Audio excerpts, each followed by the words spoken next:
Sup, nerds? Dang, it's been some time since I picked up this camera for anything. Oh, is this how zoomed in it's gonna be?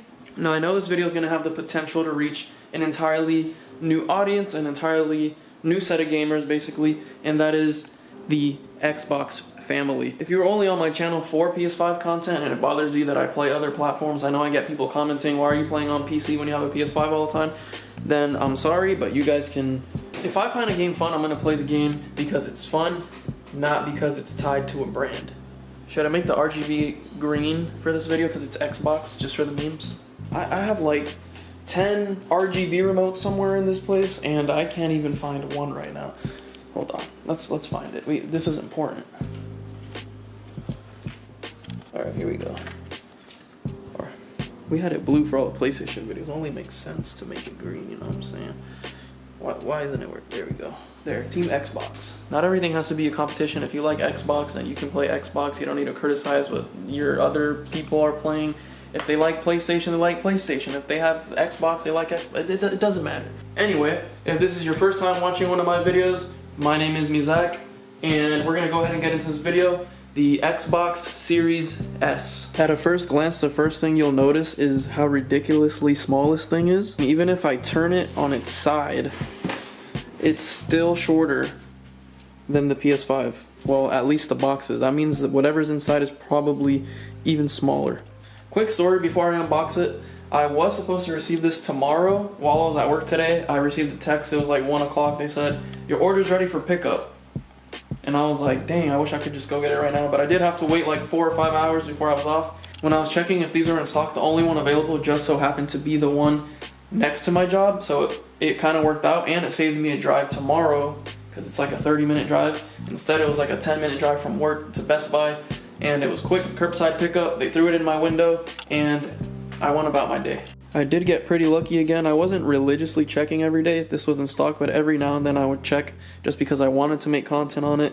I wanted to have the full Game Pass library, the full next-gen experience with the new consoles.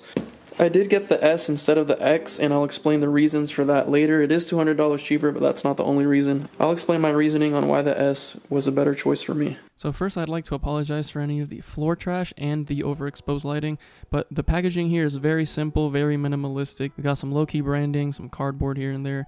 It almost gives me the feeling that I bought this thing at like a Whole Foods or something. The Power Your Dreams sleeve was a nice touch. As for the console itself, it is impressively small, especially when considering how powerful this thing actually is.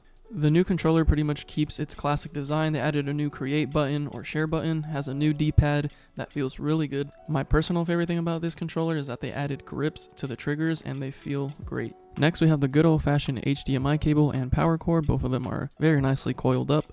They do throw in some AA batteries for that controller. And let's not forget about the good old-fashioned manual that you'll never use but keep anyway.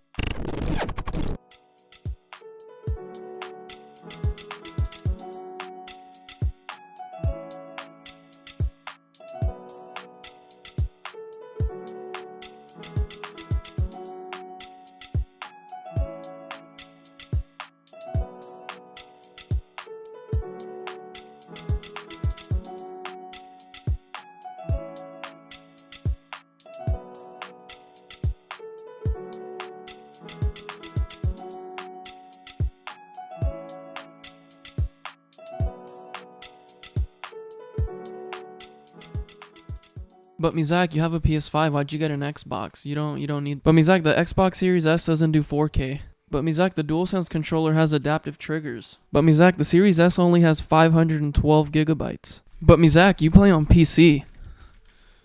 I get it. God dang, this mustache is getting too thick. It's going over my lip and I'm not liking it.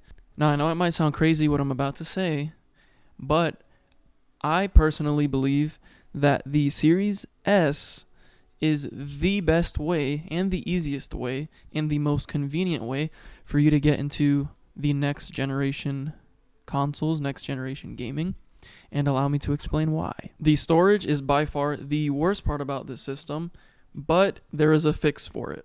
The Series X and the Series S both use a super high-speed SSD, and not all games require this SSD to be used.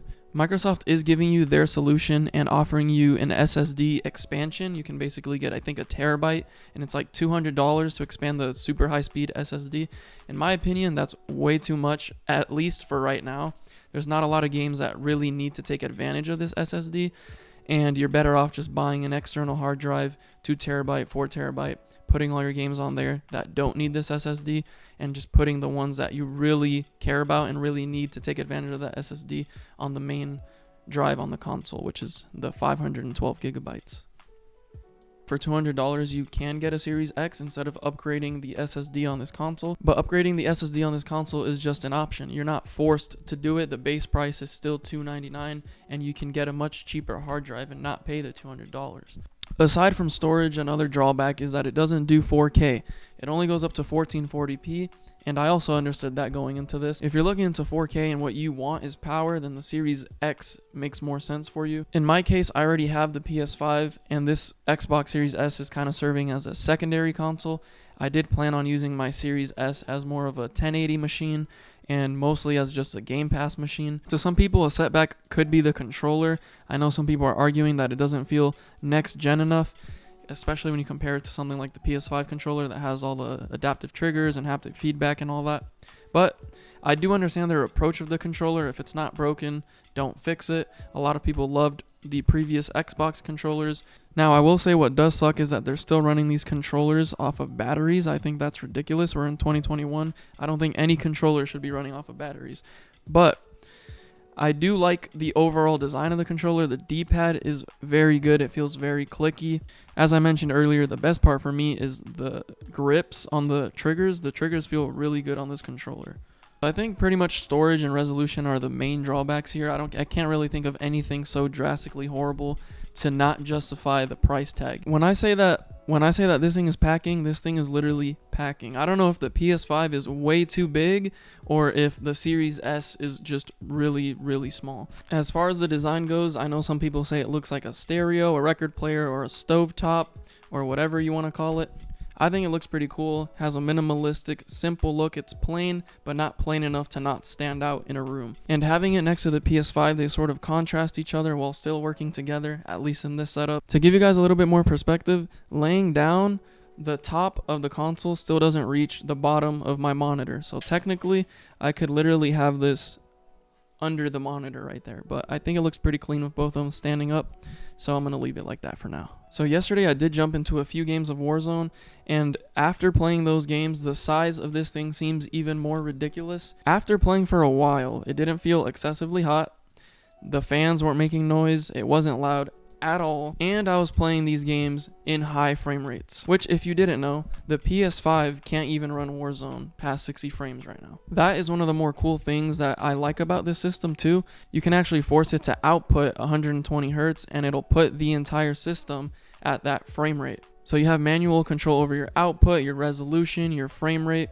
and it tells you that if your display doesn't support any of these settings, you're not going to see the difference. If you're coming from PS4, if you're coming from Xbox One, and you need the entry-level, cheapest way to play Fortnite or Call of Duty in high frame rates, this is the way to do it. I do believe that this is the ultimate Game Pass machine. $299 for the console and then $15 a month.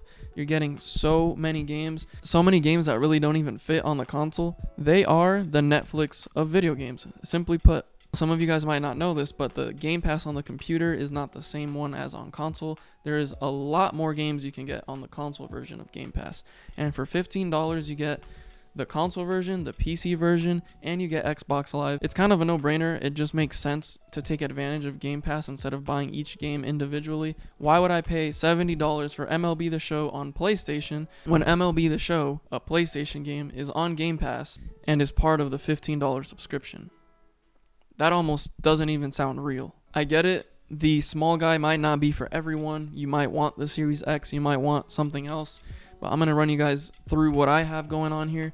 My PS5 is my 4K machine. I usually swap it out between my desk and the living room. If I want to play games in 4K, I'll go to the living room, usually story games. If I want to play something here at my setup, I'll move it over. Now I have a little guy that does 120 FPS on 1080, 1440.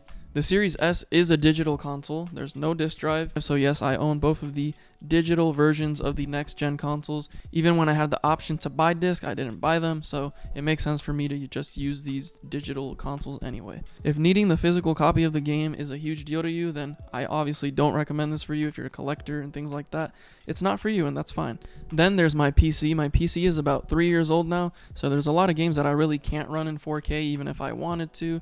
There's a lot of games that tank frame rates, like Warzone, for example. Warzone is already a lesser good experience on my PC when comparing it to these two guys right here. More importantly, the PC is my workstation. It's how I'm able to edit these videos and upload to YouTube and do all of my actual work related stuff on. I also just like to sit here and browse, watch streams, go on websites, go shopping, anything I want to do. This is literally like my workstation, and I feel like the PC really completes that and makes it feel like it's not just meant for video games. Honestly, I just think it's great that there's so many ways to get people into gaming at this point, and I think the Series S just makes that even easier. I think Series S is the way to go if you're on a budget or if you just want to get your foot in the door into next-gen gaming. I think that's pretty much going to do it for this video. I hope you guys enjoyed it. If you guys are looking for any of these systems, I hope you guys are able to find them eventually. I know shortages are a thing, scalpers are a thing. It's been pretty rough to get any of these systems. I think it's relatively easier to get the Series S, so if you're looking for that specifically, I think you'll find it sooner rather than later, and I promise you you'll really enjoy it. Thank you guys so much for watching, and I will see you guys on the next one.